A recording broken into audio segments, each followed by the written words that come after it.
Hey guys, this is Comic Uno, and today I'm doing a review for The Walking Dead Season 4, Episode 8, called Too Far Gone. And this is the mid-season finale, and there is a lot to talk about with this episode. With the mid-season finale, I was really looking forward to this, because every mid-season finale, season finale of Walking Dead, you know you're going to be on the edge of your seat, A, and B, people are going to die. And people died in this episode. I'm going to say this season has been a big improvement from Season 3 and Season 2, in my opinion. The last episode was slow, in my opinion. I didn't really like last episode. And the Governor episodes, the first Governor episode was pretty good. Having him back and everything was pretty good. And then there's some slow parts, but definitely less slow parts in this season than there has been in Season 2 and Season 3. I feel like in Season 3, not even a lot of people died in Season 3. So in this one, lots of deaths. So we get to see the governor. He goes to the prison and, tells his team, hey, we're going to prison, we're going to take it over. He talks them into saying, oh, they're the evil ones, and he kidnaps Michonne and Herschel as bait, pretty much. So he goes to the prison and says, hey, I don't want to kill anybody, because he wants to be the nice guy, but I'm going to take a prison. And Rick's like, no, you worked hard on this prison, and maybe, because he does love Herschel and Michonne, their family, so he doesn't want to see them die, and he stops for a second. He's like, we could share the prison, but I can't give it to you. But we could share it, I don't even have to see you. Be on the other side of the prison. And that's obviously gutsy for Rick. He doesn't want to do that. No one wants to do that. But he wants to save Herschel and Michonne. So Governor's like, no. And now, spoiler alert, because we're getting to the deaths now. Katana in hand. Pew, cuts Herschel's head off. Maggie and Beth are seeing this all. All war breaks loose. We don't know who's dying, who's not. There's just a lot of bullets, and for 20 minutes you just see a tense ride of bullets, war. Pretty much everyone on the governor's side died except the mother of the little girl. But also to mention, the little girl dies playing in a mud pie because there's a flood warning, and the mud actually had a zombie in it.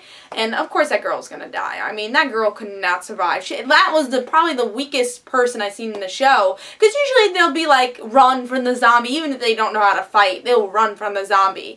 But she doesn't even know what a zombie is, pretty much. She just stays there, just like, yay, patty cake. Oh no, my heart, mommy. I mean, she really was gonna die very soon. And when I first saw her, run under the bus or whatever, I was like, that's Sophia. She's gonna die like Sophia.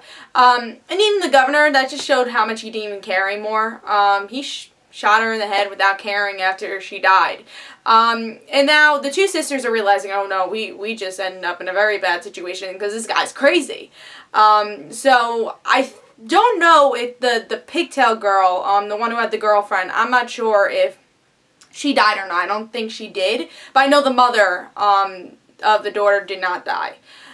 So I think those are only people left from the governor's thing, and I don't know if they're coming back or not. So we continue the fight, blah, blah. We're all tense. The people that are sick, like Sasha and Glenn, they went on the bus, and they are safe.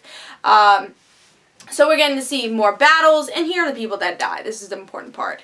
Governor gets slashed by Michonne, because Rick and Governor are having a hand fight, hand-to-hand battle, and Michonne, whew, that was perfect, because it had to be Michonne that killed him.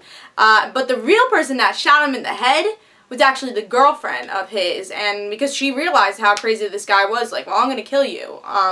And she finally uses her gun, because she was kind of scared of it, she's scared of the whole zombie thing, and she finally is part of the apocalypse now.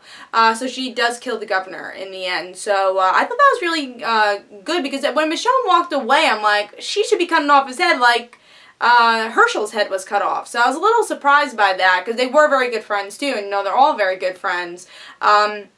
But I think it was poetic to have the girlfriend really kill him off. So I thought that was a good ending. Finally, I'll talk about the governor dying. I'm very happy. I'll talk about all the deaths. I want to just say who died first. Then we have, not showing it because I didn't think they would show it, Judith's death. We just see the crib empty and some blood in it, so probably turned into a zombie or whatever, and she died. So those are, I don't think I'm missing anybody, but those are pretty much the deaths of the season. And then a couple people that were in the governor's group. But other than that, those are the people that die. You know, I really enjoyed this episode. You know, it was a little slow towards the end. I'm like, when's it gonna pick up? But once it did pick up, whoa, this episode was very explosive. You know, the one complaint I really have is Rick's speech. It was so long, and I was just like, do something already. I know it's for the tension, but I felt like it was a little bit too long even for tension. But other than that, like, once it started, after that, everything was on a roller coaster, and that's something I like about The Walking Dead. Not even, like, killing people, but that tension. And, you know, we haven't seen a war like that, or tension, or action like that in a little while now. So I enjoyed that.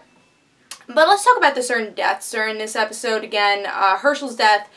You know, the people that did die were pretty much the loose ends, I would say. The governor had to die, I think, in my opinion, just because, in my opinion, he was fizzling out. I think he should have died last season, and wasn't really meaningful that he was here. Maybe just to have a story arc and a good mid-season finale, they kept him.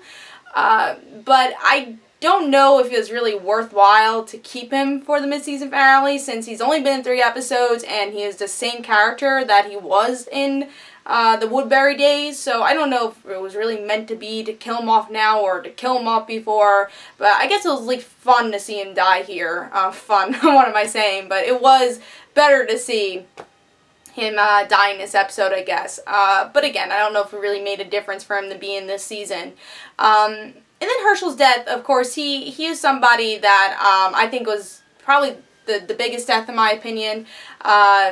You know, he's the wise man, you know, and everyone actually liked him. Like with Dale, I don't know if people liked him. I didn't really like him when he died. It's like, oh, the wise one died. But I liked Hershel, you know. I understand why they kill off Hershel, because now they're probably going to have to walk. The prison's destroyed. They're going to have to find another place, and it would be make the story a little slower if they have the wooden-legged Hershel walking. You know, I kind of understand why they killed him off. We kind of all saw it coming. But it's still sad because, and you see Beth and Maggie see the death, and that's sad all in itself. And he was a good character, so I give my applause of how he died, and I feel like he knew he was going to die with a smile. Kind of knew it, because right before he died, he smiled. And then the brutal death that, like, Hershel was still alive, and the governor just kept killing him. So it was very brutal. And then another loose end was Judith. You know, how long was Judith going to stay alive? I'm glad the way they did it. I wouldn't want to see zombie Judith or anything like that. I'm glad it was just a crib and, you know, Rick and Carl having their moment. And that was the first time I ever saw Carl really cry about a death. I don't know if he really cried that much about Lori's death. So I was really happy to see that bonding moment, but also sad to see Judith really go away. And you kind of knew that she wasn't going to survive, but it was really the question of how long was she going to survive. And now what's Beth's role that she doesn't have the baby anymore? But I was actually happy that Beth stayed alive, because I didn't have really much hope for her. Even though I really like her character, didn't really have much hope that she was going to survive. But you've seen that she's become a little bit more badass as this season went on, and probably last season also. She could definitely protect herself now. She's not that season 2 character where she's like, I just want to die now. So I'm really excited to see how Maggie and Beth's relationship grow as sisters, because now Hershel's gone, and maybe Glenn mixing in there also. So very excited for that. Love Daryl, just thinking of Daryl's scene where the zombie almost bites him. We're all like, oh no, Daryl's gonna die. It's like, no, he just uses that as a shield. So I thought that was cool. You know, those little things really were cool in this episode. But really, a thriller ride until the end. Some boring patches in the beginning, but it really just led up to that ending. I gotta give this a 4.5 out of 5 stars. Again, if the beginning was a little bit faster, I would give it 5 stars, but really enjoyed this one. And the deaths were reasonable also, you know, there were favorite characters in there, but also characters that probably couldn't move after this. And then we'll have to see after the prison, what's going to happen, you know, where are they going to go? Really, you know, a lot of things I just didn't like about this season. The governor's dead. They're probably going and finally going somewhere besides the prison, which I'm very happy to see, because they've been there way too long also. I think this will be a new phase for The Walking Dead and a fresh look, so very excited for the story to actually progress with The Walking Dead a little bit more, and I really hope this is a climax to the season, again, going into a different direction, which I feel like this show kind of does need. Final thing I just want to talk about was Lizzie in this episode. I think there was a hint that Lizzie did kill Karen, just because Tyrese finds this rat thing, and we all kind of guess that's Lizzie, and the way Lizzie just goes psycho and is like, I'm gonna shoot something, let's get a gun. I really do think it's Lizzie who killed Karen, and Carol just protecting her. And then Rick is going to be like, oh no, I just messed up because I sent Carol away and she actually didn't do anything. I really think she was just protecting Lizzie on that one. That's my guess. I think that's a story that was planted in this episode to be explored more in upcoming episodes. That's just my guess, but I think it's a pretty valid guess. But tell me in the comments below what you thought. This is Comic Uno. Of course, when The Walking Dead does return in February, I will be reviewing it. So I hope you guys enjoyed. This is Comic Uno. Guys, don't forget to follow me on Twitter for Comic Uno and the random situations, and don't forget to like my Facebook page, and I'll see you guys later.